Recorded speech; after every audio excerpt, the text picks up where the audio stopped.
Oh, I don't know what happened. That countdown was really quick.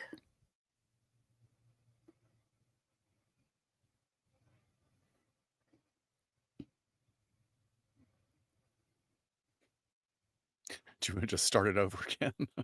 No, we're good. We're Okay. Oh, we're here. That was the quickest 30 seconds I've ever seen. Yeah. We'll see. We'll keep playing around with it. Hey, everybody. It looks like Catherine's here already. Catherine, she just got some mail from us today. She was our winner that got the notebook that we bought in the UK, the CrimeCon UK notebook. Oh, that's cool. So she was our monthly winner for September when we were over there. So I just sent it yesterday. She's so close that she just got it today. But we're here. We're back. Yes. My bangs and I are here making their appearance. Scott, when are you going to do something different with your hair or guys look, I'm just trying to keep some it from facial receding hair any further. I have pictures of us from internship. You got a goatee. We need to put that I did. somewhere. Yeah, I had the just the goatee, no mustache when that was. Yes, that was a thing. And then the Sister Wives show started, and I was like, nope, time for it to go. Do not associate me with that. Not going to associate with that guy. That's so funny. Yeah, been a while since we've been here on a live stream. Thank you guys for bearing with us. Yeah. For sure. We've missed it. This is going to be a great show to come back with too. Yeah, our last Behind the Couch was about 3 months ago. But remember, if you're part of Patreon, we jump on and do a live stream segment called Shrink Wrap whenever the inspiration hits us and whenever we can find a time to do it. And because we had our very densely scheduled summer finally over with, we will be doing more of them, and they're very enjoyable for us because we don't really have to do any planning at all. It's basically plug and play, jump on and start talking, and that's such a joy for us. And you also get an audio version of that in your Behind the Couch podcast feed. Podcast feed. So if you want more content from us, please consider joining our wonderful Patreon family. So our newest patrons since August, we have at the associate level, Catherine H., Liana J., Rosemary, Dawn S., Teresa H., Michelle K., Lisa S., and Mizba K. And welcome to the doctoral level, Susan N. Yes. And just a reminder, if you join at the doctorate level, you are entered into a merch giveaway every month. And our last 3 winners were in June, we had Laura P. In July, Maddie W. In August, Alex S. And then, as we just mentioned, September was Catherine H. And I just pulled a name for October today. So our winner is Ashley A. So Ashley, we will be in touch just regarding your prize and what we're going to send you, and just make sure you got the right address on Patreon and all of that good stuff. So the perks are there, you guys. And we are so incredibly grateful for each and every one of you, no matter what level you join at, because it literally keeps us running these days, which is, we try to get more content to you folks as we have time. So thank you. Thank you. Yeah. And as most of y'all already know, because you've been around for a while, we rarely, if ever, do interviews on our podcast because we love the opportunity to have a live forum with our guests who kindly agree to appear on our show. This month is no exception, as we have yet another fantastic guest, Dr. Ragy Girgis, an expert on psychosis and violence and mental illness. Just literally an academic and researcher after our hearts, because this guy is the real deal. We are so happy to have you. Thank you so much, Dr. Girgis, Ragy, for blessing us with your appearance. No exaggeration. We appreciate it. Thank you for having me. I'm happy to be with you. Yes. So I'm going to do a little introduction. So bear with us for a moment, then we will absolutely jump into it. So Dr. Girgis is a professor of clinical psychiatry at the Columbia University Department of Psychiatry and New York State Psychiatric Institute. His research often employs advanced imaging techniques such as MRI and PET scans alongside clinical trials to explore the complexities of psychosis and violence and mental illness, which is something our audience can't get enough about. He has received substantial grant funding as a principal investigator from organizations including the National Institute of Mental Health, the Brain and Behavior Research Foundation, and the Stanley Medical Research Institute. So Dr. Girgis is an accomplished author. He's published over 100 peer-reviewed scientific papers and numerous books on severe mental illness, including his recent exploration of the intersection between religion and psychiatry, entitled On Satan, Demons, and Psychiatry: Exploring Mental Illness in the Bible. As a practicing Christian, Dr. Girgis brings a unique perspective to his work, merging clinical rigor with a deep understanding of historical and religious influences on mental health. And over the past 4 years, he's worked extensively with colleagues to construct one of the most comprehensive mass murder repositories in existence, named the Columbia Mass Murder Database. First of all, I'm not sure how we're even going to get past the tip of the iceberg and everything that we and our audience would want to know about you, but welcome, Dr. Ragy. Before we dive into the Columbia Mass Murder Database, can you tell us just a little bit about your personal background and what led you to this particular career? Our audience always loves to hear about people's journeys. Well, thank you again, Dr. Scott and Dr. Shiloh, for having me. I went to medical school knowing nothing about medicine. No one in my family had been a medical doctor. I found psychiatry through a summer research internship that I did, and I knew right away that I wanted to focus on schizophrenia. So fast forward to my to finishing residency at Columbia and then fellowship, I pursued research, and my area of research is schizophrenia, like you mentioned, primarily dealing with pathophysiology and development of medications and those sorts of things. Around 2019, a colleague of mine, Dr. Gary Mercado, and I really wanted to, as definitively as possible, answer the question of how mental illness and mass shootings are related. So we put together this database, and we tried to bring as much of an evidence-based kind of rigorous research design to this question. That's, thank you so much for sharing about that. I think there are those of us in the mental health field where psychotic disorders are very, gravitating towards us and or us towards it. And then there are those of us that are like, nope, absolutely not what I wanted to do. That's exactly my experience, 100%. And most people, of course, are on the side of not wanting to be exposed. And I'm talking about psychiatrists and psychologists not wanting to be exposed to psychotic disorders in any way. Yeah, I agree. I mean, I was also in either practicum or internship, and, looking in areas around Southern California and where you might continue to do postdoc work. One of the big places that a lot of forensic psychologists were going was Patton State Hospital. And I saw a documentary on Patton State Hospital and said, you cannot pay me enough money to go there. Yet, then I talk about, well, I worked with high-risk sex offenders for over a decade, and people are like, what? How could you, it's just, again, Scott and I say all the time that there's just someone cut from a cloth to do absolutely every type of work under the mental health umbrella. So thank you for what you do, because it's really important work, and someone has to get in there and start drilling down on some of these things. So please, can you tell us a little bit more about the Columbia Mass Murder Database? Because I know that's not just inclusive of school shootings, but of so much more as well. That's exactly right. So as I mentioned, I'm totally a researcher. That's all I do. I'm a clinical researcher, 100% academic.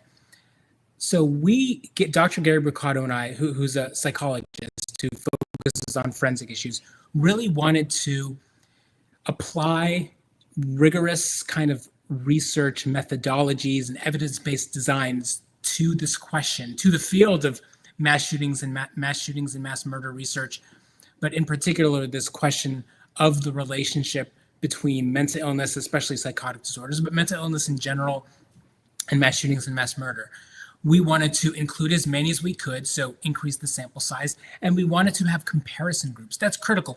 As you all know, and as I'm sure many of your listeners understand, it's important to have descriptive data like percentages in a group, et cetera, those sorts of things. Those are all very important, but it's also important to have comparison groups. That allows us to limit bias, understand confounding variables, other variables that affect whatever you're looking at. Especially since in virtually all research, including this research, there's no way to capture a whole population. If you were able to capture a whole population, you wouldn't necessarily need these sorts of comparison groups. Either way, so we also wanted to include a comparison group. That's why we decided to include mass murders perpetrated with other methods, in addition to mass shootings, which are obviously mass murders perpetrated with firearms. We figured that was probably the most comparable, least biased or confounded comparison group. So basically, we included all types of mass murders.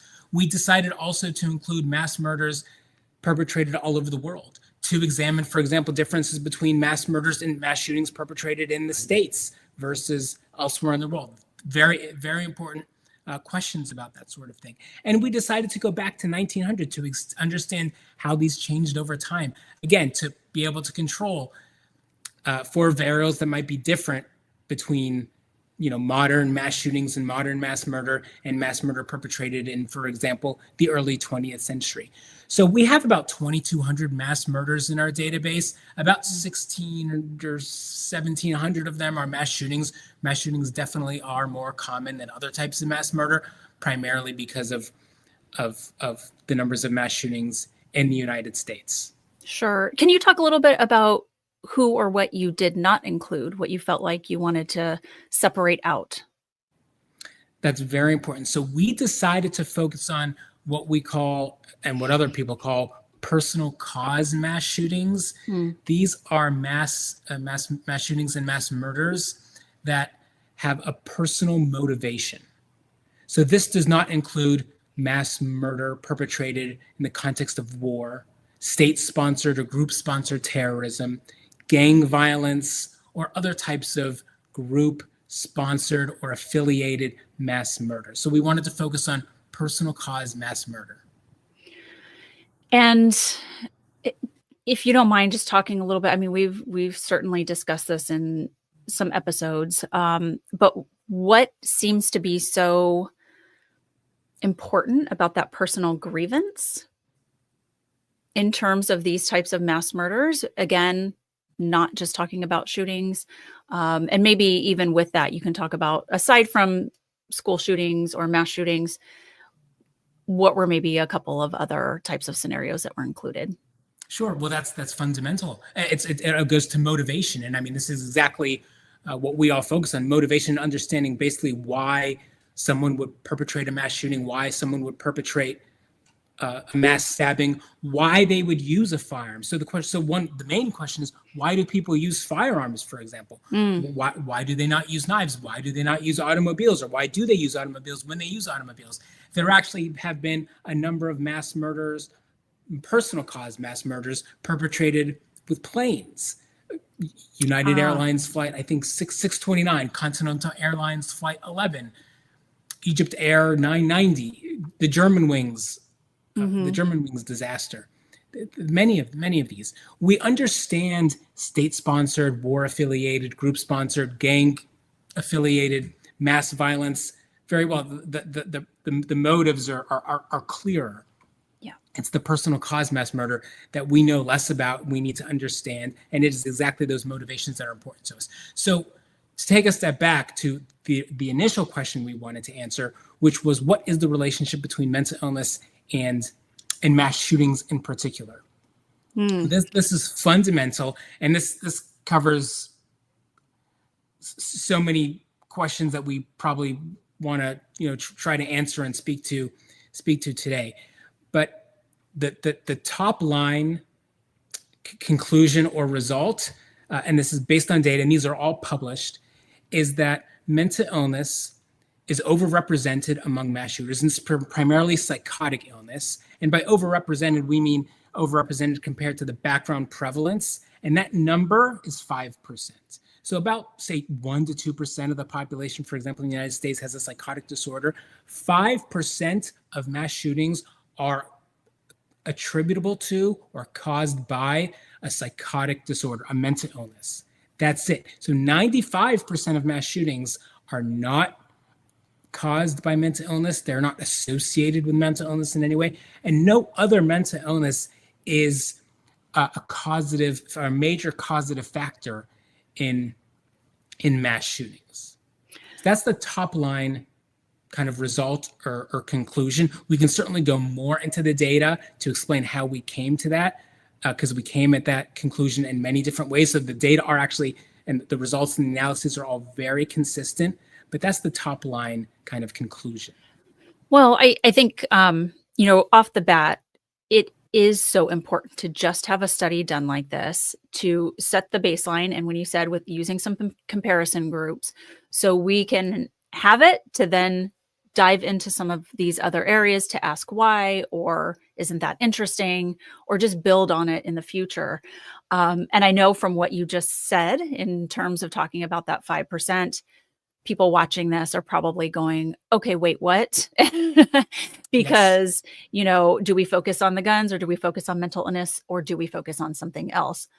However, before we get into those questions and drill down a little bit more, can you just tell us a bit about what the research showed in terms of what changed in the 1970s? Because certainly there was some significant difference after some relative stability when it came to mass murder.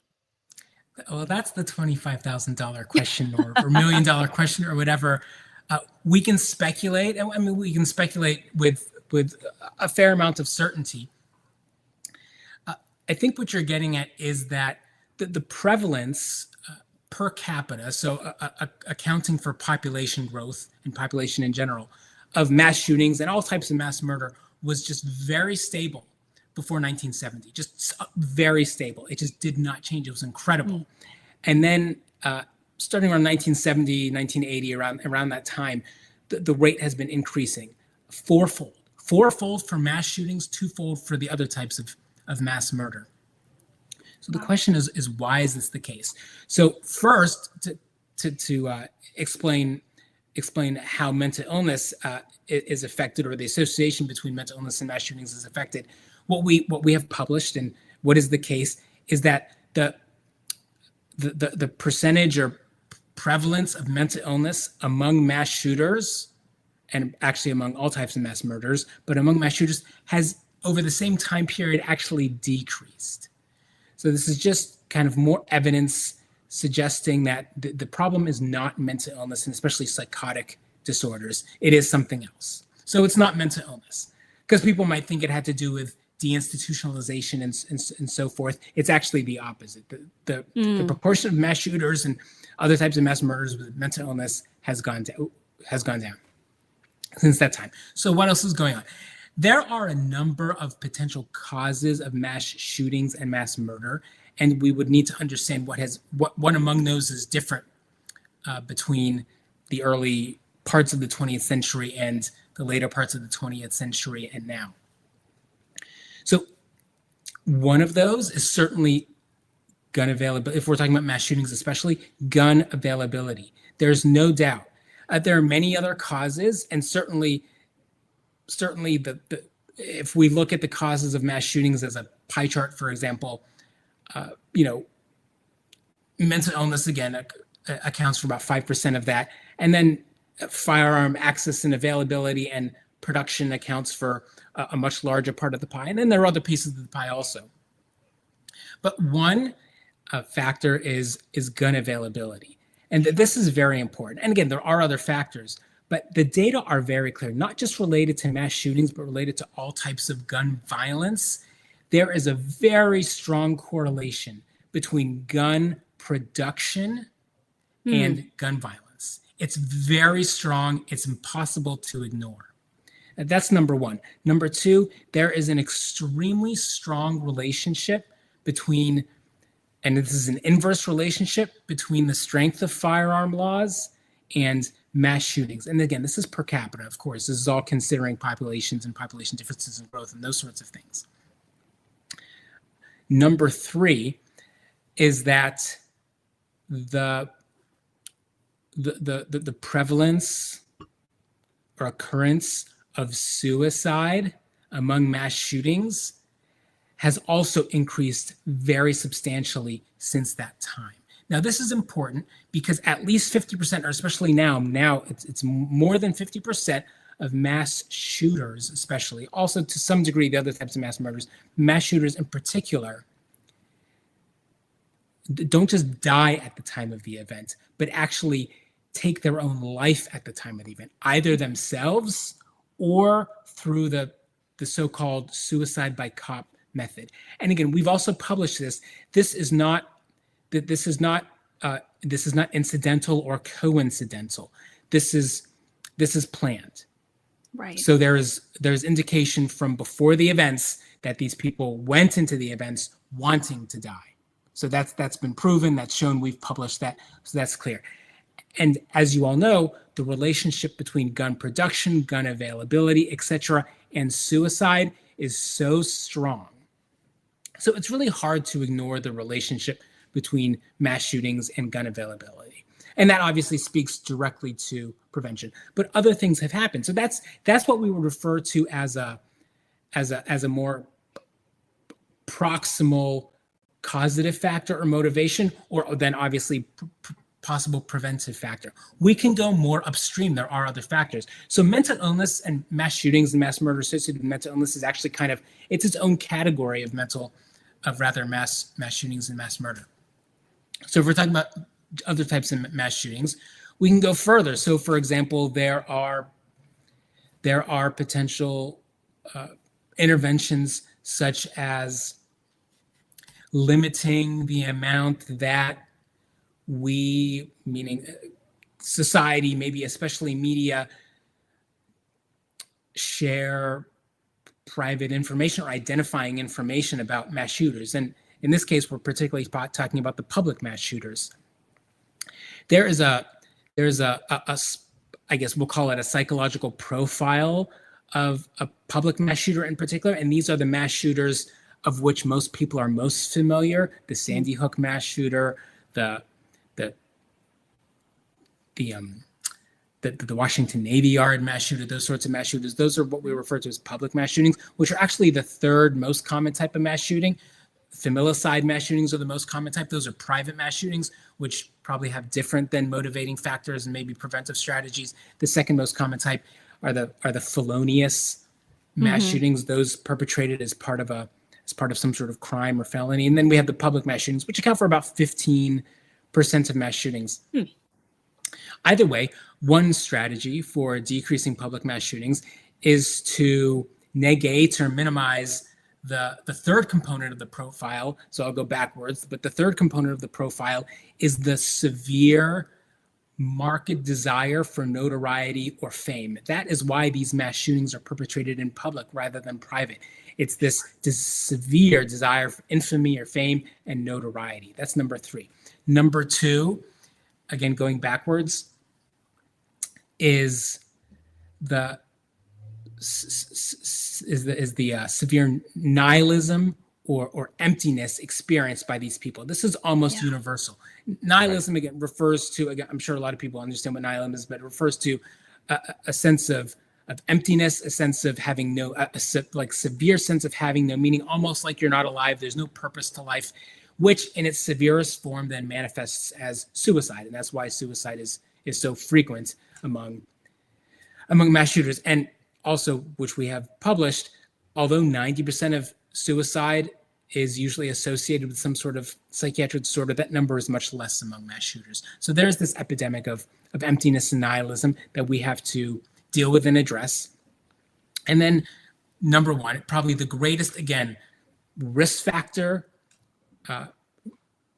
potential, risk factor for, especially for mass shootings in general, but also public mass shootings, is what we've discussed. And that is this: it's not just availability or access to firearms, which is universal, of course, but it is, in terms of just the mass shooter, is the marked affinity for or fascination with firearms. So these are the three kind of characteristics of nearly all public mass shooters. Again, we want to be sensitive, so we want to capture all of them, but we also want to be specific in terms of statistical terms to when we describe this profile. So you're blowing my mind because Dr. Shiloh and I, our work overlaps in our connection to law enforcement, and we get sort of the same trainings, but Shiloh gets a whole set of training taking her in this direction. I go towards threat assessment in a slightly different direction, but I love what you're talking about because I've never heard it phrased this way about especially those categorizations you use. And I'm wondering if that sense of emptiness also has like a Venn diagram overlap with empty vessel. So if there's an empty vessel there, that individual is more likely to take on some extreme rhetoric or an extreme movement. And is this something that applies to the work that you're doing too? That's one part that you may have a comment on. But the other thing is, what is the fascination with weapons? Is that our culture? Is our culture teaching these people that are vulnerable and in a search for meaning, that we're teaching them that this is the magical sword that gives you power? And if we were to sort of do a metaphor, do you have any comment on that? You're 100% right. I definitely have a comment on it, and you're exactly right. And this gets to prevention and what maybe changed in the 1970s. So first about emptiness and maybe kind of what motivates people, and then the first part of the question also. So basically, and the fascination with guns, they're somewhat related, I think. But this goes to kind of motivation and how we would prevent these sorts of things.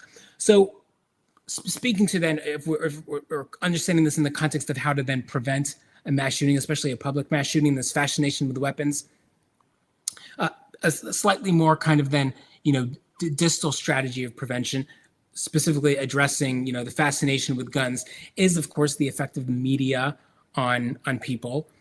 It's the fascination with guns. It's the romanticization of guns and gun violence. So guns and gun violence are romanticized by the media, and we're talking primarily about the entertainment media. So movies, music, video games, television. There's this romanticization of guns and gun violence that definitely affects people, and it encourages people and stokes the fascination for an affinity with weapons. There's no doubt about that. So that can be addressed. That can be addressed relatively easily by the entertainment media. I'm not sure they'll do that, but that could be addressed. So then speaking to this emptiness, which then I think also leads to why people would be so taken with firearms and the romanticization of gun violence and whatnot. That gets more to kind of maybe what changed in the 70s and 80s. And I think media, again, has something to do with that. We describe a number of things, lots of things changed, but I think that the influences, and this is going even more kind of distal or closer in this case to maybe the fundamental issue or the kind of root causes of these sorts of things, and the emptiness that you described. Earlier, maybe in the 20th century, the primary influences on young people were, their teachers, parents, maybe clergy, those sorts of things. That changed in the 70s and 80s. And obviously we had media, we had television and movies, and those were very important. But for example, music television didn't begin really until the 80s. People couldn't rent movies until, the 80s. And then of course we had computers, and then of course social media, and now everything is now, unfortunately, in terms of gun violence and mass shootings, just growing exponentially. So we see that the influences on young people has changed dramatically, and that change really began in the 70s and 80s and is continued. And we see this now exponential growth in mass shootings and mass murder. I mean, it's terrible. It's very unfortunate.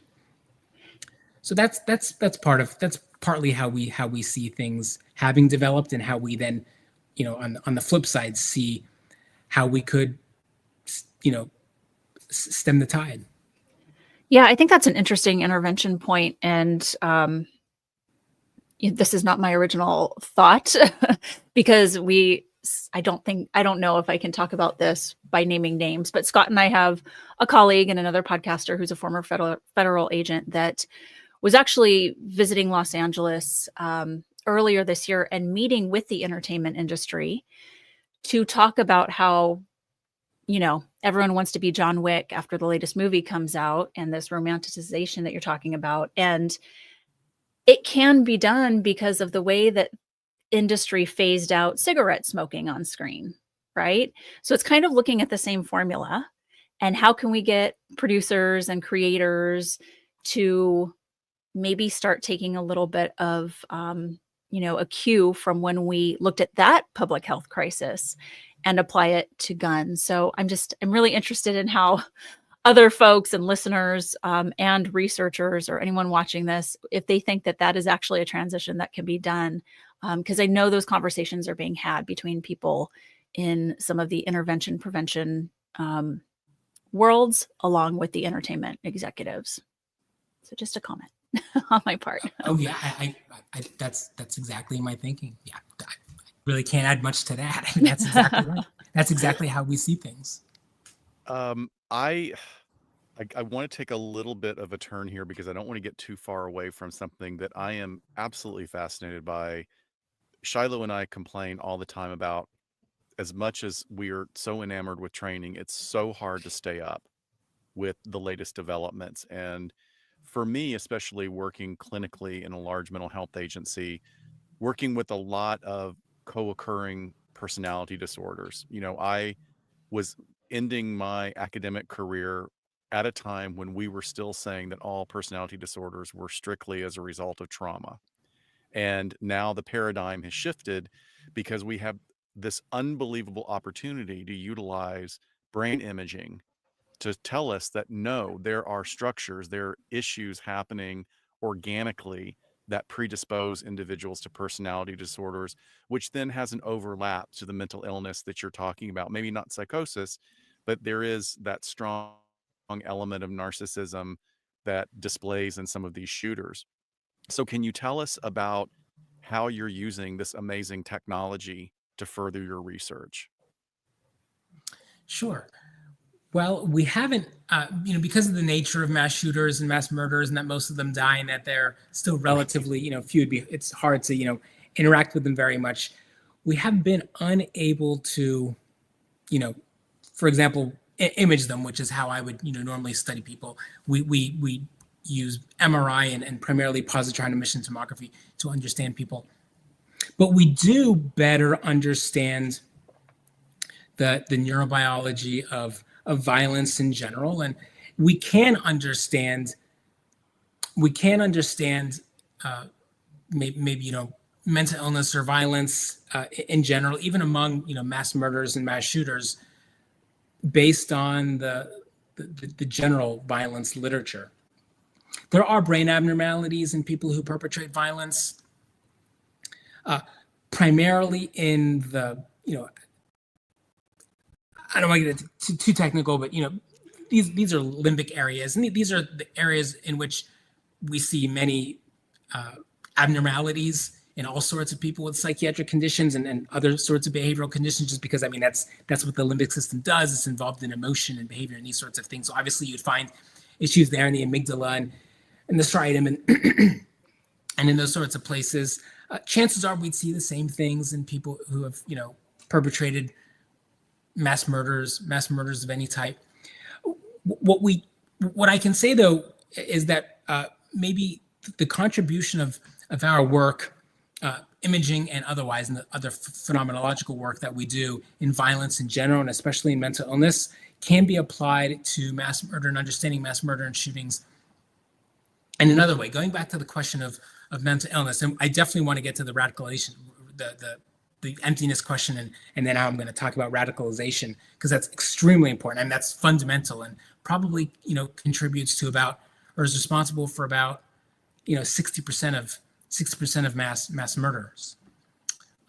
But one contribution from the general violence, and especially violence and mental illness literature, that really just confirms what we've already shared about the relationship between mental illness and mass shootings and mass murder in general, is this. So first, I'll say that one other kind of result that we observed or found when we analyzed our data is that while only about 5% of mass shootings are related to a psychotic mental illness in particular, again, psychotic mental illness being overrepresented among mass shooters, but still only being responsible for 5% of mass shootings, that number is very different if we talk about mass murders perpetrated with other methods. That's extremely important. So if we talk about mass stabbings and any other type of mass murder, we're much more likely to see someone who is psychotic. Now, the primary reason for that, well, there are two primary reasons. One goes to the question of why someone chooses to use a firearm versus something else. There are really two main reasons why someone chooses a firearm versus something else. Number one is for this infamy and fame. They're going to receive a lot more media coverage and attention if they use a firearm. That's just the case. That's what happens. Number two is because they want to take their life.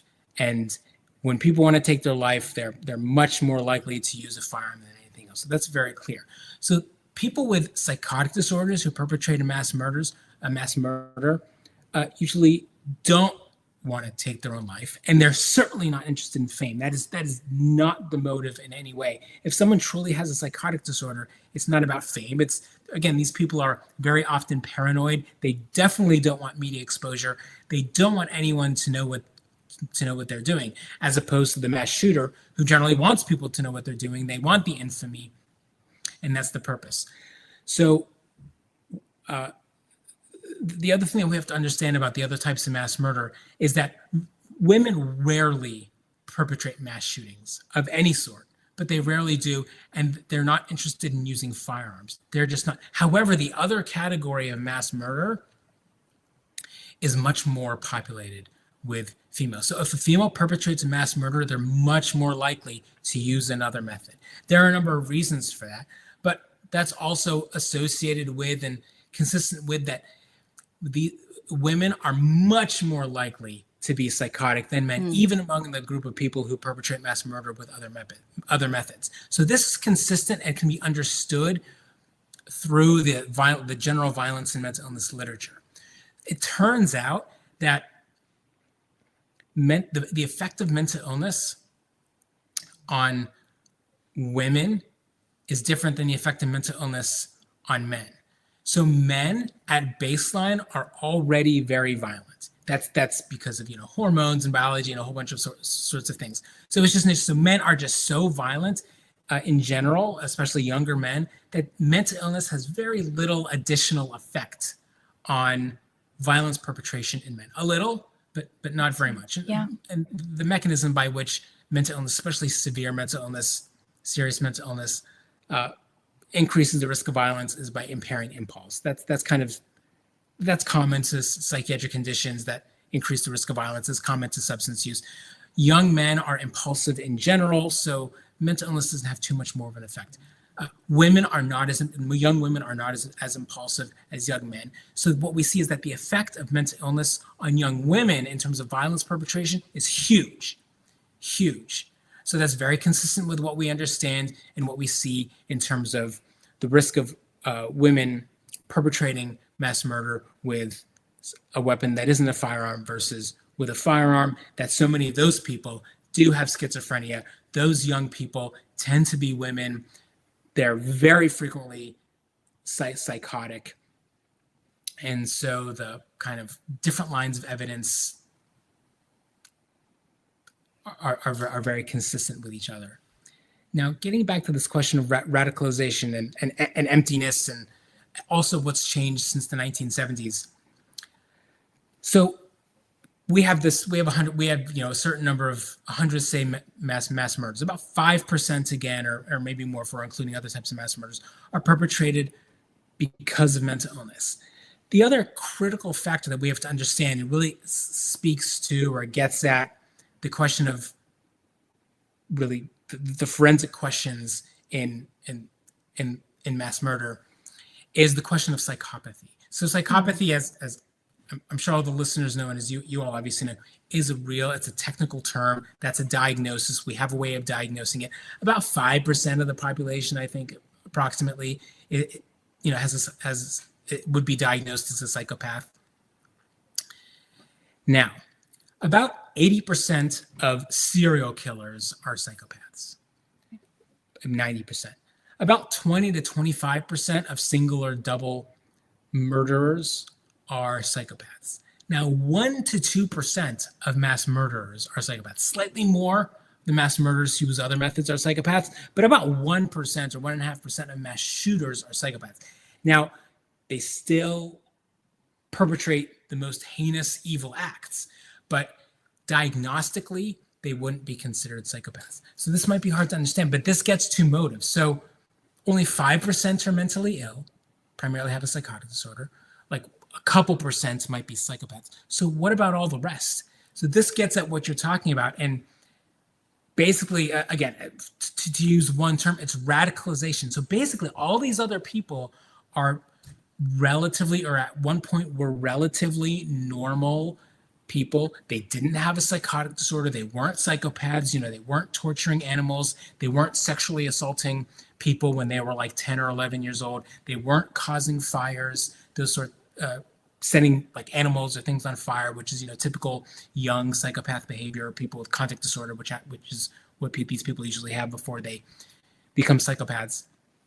They are relatively normal people who don't have mental illness, or at least don't have a psychotic disorder, who are radicalized for some reason and then perpetrate a mass shooting or a mass murder for some other reason.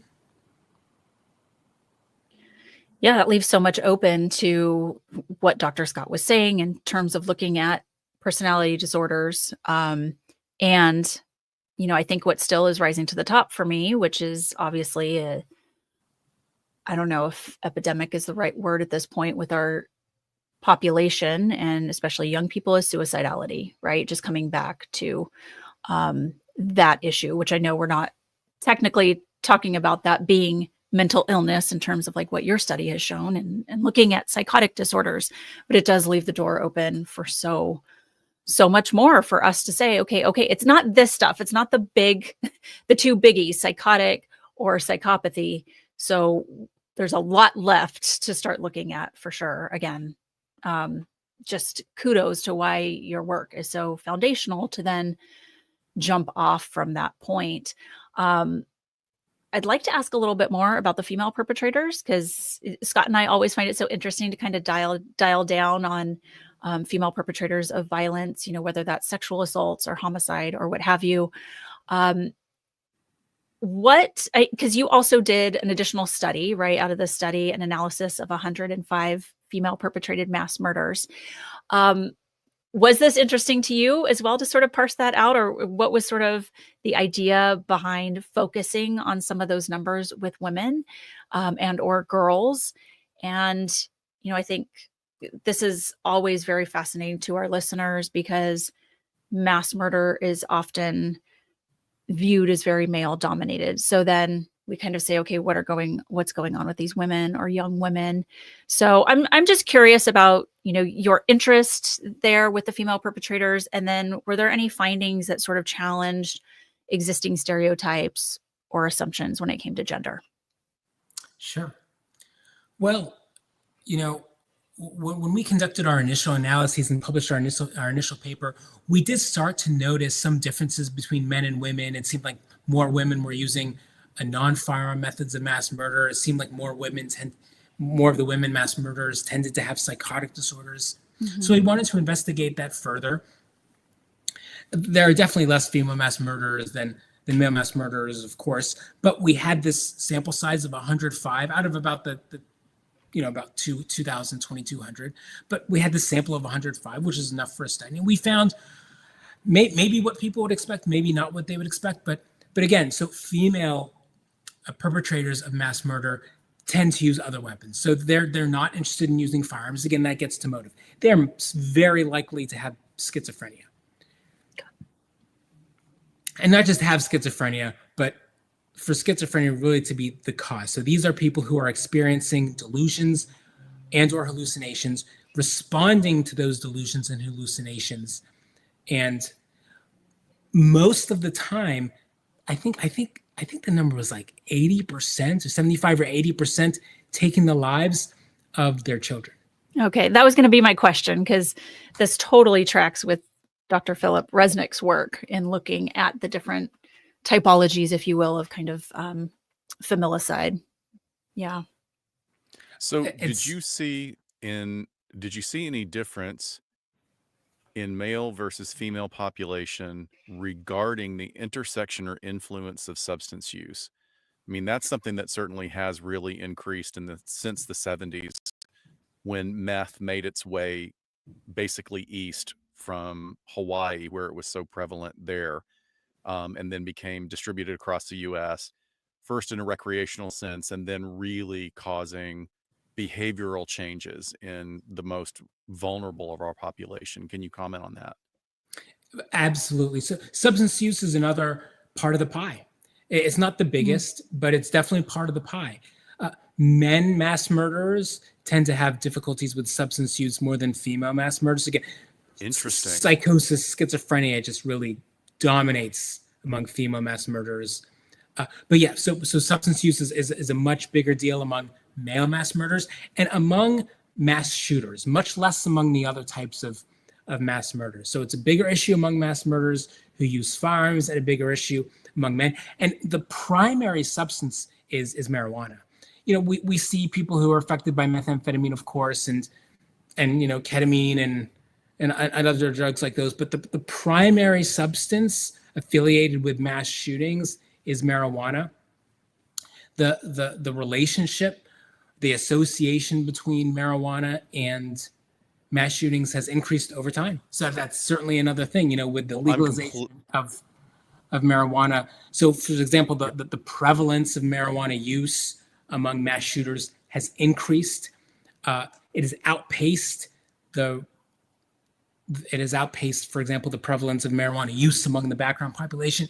And one thing that may be hard to understand, but may not be hard to understand, is that while the prevalence of marijuana use among mass shooters has increased over time, and especially around when marijuana was legalized. First in, I think, 1996 medically in California, and then around, was it 2012 or 2013 recreationally. But there has been no change in the prevalence of marijuana use among mass murderers who use other methods. Oh. It's very strange. I don't know. I mean, those are what the data show.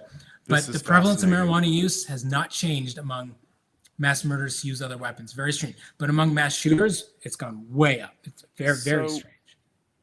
Is there, I'm always interested, you know, part of the responsibilities of my day job with law enforcement is looking at all of these factors. And one of the things that I'm always dismayed by is that sort of the idea of the cannabis culture, which, hey, it's legal, you know, it's like any other substance that can be used to an extent that it's dangerous.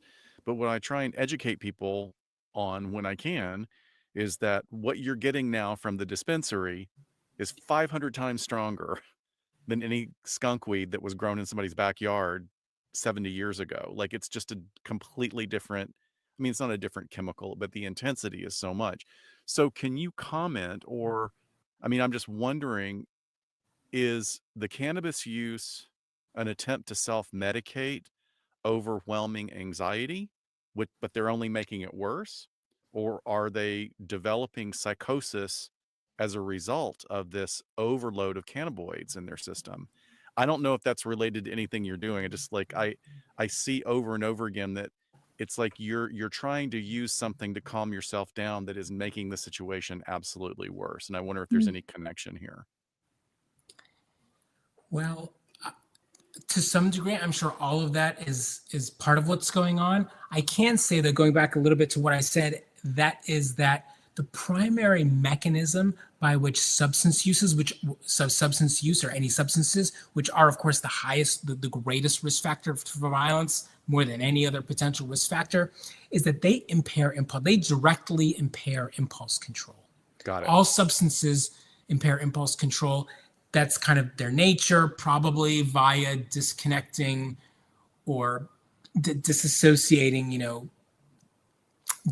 the way that dopamine works in the striatum. Sure. The striatum is responsible for motor control. So basically, what substances, including marijuana, do is they take the brake off of basically dopamine in the striatum, and that leads to disinhibition and impulsivity. That's probably the mechanism. Why they're using it? There are many reasons why people use marijuana and other substances, including those that you've described. But just even empirically, and considering or thinking about prevention along the lines of gun availability and gun production, is that it's very empirical. What we know is that the more guns are made, the more people buy guns and use guns. The more marijuana is available and made, or the more substances are around, or the more opioids are around, the more they're used. And again, that I frame it in that way just because that speaks then directly to prevention. And a lot of these potential strategies don't require additional rules and regulations. They maybe require a little bit of just a little bit of maybe changes in behavior by let's say stakeholders and partners in society and in culture. Yeah. So out of everything that you've been doing, which is so broad, again, we've eaten up the majority of our hour, and I could talk to you for the next 4 days nonstop. What was surprising about your research? Like what was unexpected and kind of came out of left field for you that was, not what you expected from this area? Sure. Well, I think that I don't know how surprising this was, but maybe we were surprised at how strong this kind of finding was, and that is the relationship between psychiatric medications and mass murder and mass shootings, and that is of course a negative or inverse relationship. Not only are psychiatric medications not related to mass shootings, not causative, not associated with mass shootings. Virtually no mass murders or mass shootings take psychiatric medications or are on a therapeutic dose of a psychiatric. Virtually zero. There are some, but virtually zero. And some maybe had blood levels in their system, but they were subtherapeutic. Virtually zero mass murders have therapeutic levels of psychiatric medications in their system. It's quite remarkable. Wow. That's there's so much today that's like blowing my mind, yet it all makes absolute sense. Completely. Looking at these, and I think for us, we've known the numbers, the research has been pretty clear about the rates of mass murders as compared to how much we hear about it, right? Which then instills fear, whether it's us as parents or kiddos going to school, and more prevention and drills being done at school. What do you think is important in terms of messaging moving forward to, I don't know if it's alleviate fears, but to get the right data out there that maybe as a byproduct will alleviate some fears? How do we do it? Do we still just keep having conversations like this? Because how do you get out in front of it, right? If, as one of our listeners in the chat pointed out, going back to the entertainment piece, if entertainment is mimicking life and then life is mimicking entertainment, right? Where do we get in there to have the correct messaging? What do you envision that might look like? Yeah, well, that's a very good question. So I think, The data, the data around mass shootings and mass murder in general are very informative and enlightening. A lot of it, especially recently, is new, but a lot of it is at least intuitive, but has been shown in one form or another, and is certainly consistent with what we understand about other types of gun violence. But as you said, as you actually I think just said, that a lot of what I'm saying is super interesting, but also makes sense. So these are not necessarily. I'm not saying anything that is so different than what people have shared before. Basically, what I'm trying to say is that there are definitely solutions to mass. I think we could easily decrease the prevalence of mass shootings and other types of mass murder. We actually know how.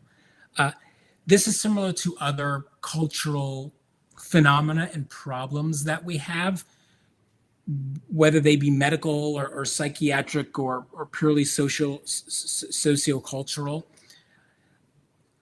Speaking as an academician, to get to the point, is that it's hard to kind of find reliable sources of information and data. I think just valid and reliable information and data are important. And what I'm trying to say is that those data and research studies and information are out there, especially in the academic literature and the real literature. Unfortunately, there's misinformation and there's a lot of just bad information out there. I think with a little bit of kind of searching and diligence, one should feel comfortable and confident when knowing that the information is out there and then being able to find it. Because by and large, the researchers in the academic community have actually identified and at least proven the potential efficacy of these relatively facile and easy interventions. Yeah, it's a tough, maybe that's even the tougher problem, is figuring out, how do we get the right information out to folks that can digest it, at least to try and compete with just the news and the 24-hour news cycle of all the horrible things we see, to start understanding it rather than just being fearful of it. Do you happen to be a member of ATAP, the Threat Assessment Professionals? We got to get you to come speak at their conference, by the way. You would be perfect for it. But, ATAP has done some wonderful things in some, not just law enforcement, mental health and researchers they've worked with, but letting in some journalists who really understand, and, whether it's getting information out via books, and trying to, find other ways when, maybe nobody's going to watch a YouTube show about it. But I feel like that's really important piece, because there are a lot of people living in fear, and I don't want to say it's unnecessary, because I'm definitely a planner, I'm definitely a prepper, I definitely have a lot of situational awareness, but we also need to be able to live in our, go on with our lives and live day in and day out, and not think that this is going to happen to us around every corner. So, your database your answer better than my answer. No, I'm just kind of thinking off the top of my head here, but this is such an interesting conversation. In your database, is that ongoing? You guys are adding to it all the time? Is that how it's a living database, as we say? That's right. Very interesting. Scott, anything else before we wrap up? Yes. Our rapid fire questions these are going to be the hardest things you ever answer. Gosh, I forgot about this. This is a new segment. This is new. We've only done it a couple of times, but to kind of shake off the seriousness. Let's do it. Favorite ice cream, favorite movie, least favorite activity. Sure. Well, chocolate ice cream. I don't eat as much ice cream anymore. Nowadays I'm relatively older. Chocolate ice cream. The Godfather. Oh, nice. And I don't know. I run a lot, but I don't like it. You run a lot. Oh, running's the worst. Running is the worst. Yeah, it's bad. I do it, but I don't like it. I do it for about 24 hours ahead of time. Well, I Yeah. love Yeah. you to it's a silly little exercise to throw these at you, but it's always interesting to me the type of person that's able to just know exactly what the answers Right? are. And of course, that goes along with your incredible ability to research and present. Thank you so much for giving of your time today. I again, like Shiloh was saying, you've blown our minds. You've made me even more interested now to go in different areas. I'm going to go back and dive into your papers, and we have to get you attached to ATAP. You are absolutely the type of presenter that they would love. So thank you for your time, and please, Yes. if we can entice you with some swag and a couple of gifts or something, please come back and let's have an expanded version of this conversation. Thank you. It was a pleasure to be with you all. I really appreciate it. I think the work that you all do is great. And I'm sure you're definitely your listeners very much appreciate your work. Well, I'm Thank you sure so they're going to be much. on Discord, in our Discord channel, and among our patrons. I can already tell there's a bunch of activity just about our broadcast today. So we'll have a lot more questions for you in the future. Thank you. Yes, and everyone, I will put a link to Dr. Girgis's book in the YouTube notes. So please, if you want to check that out, sounds absolutely fascinating. And yes, thank you so much. And thank you to everyone who is here tonight and everyone who's going to watch this in the future at some point. Have a great Saturday evening, and we will see you next time. Bye, guys. Take care. Bye-bye.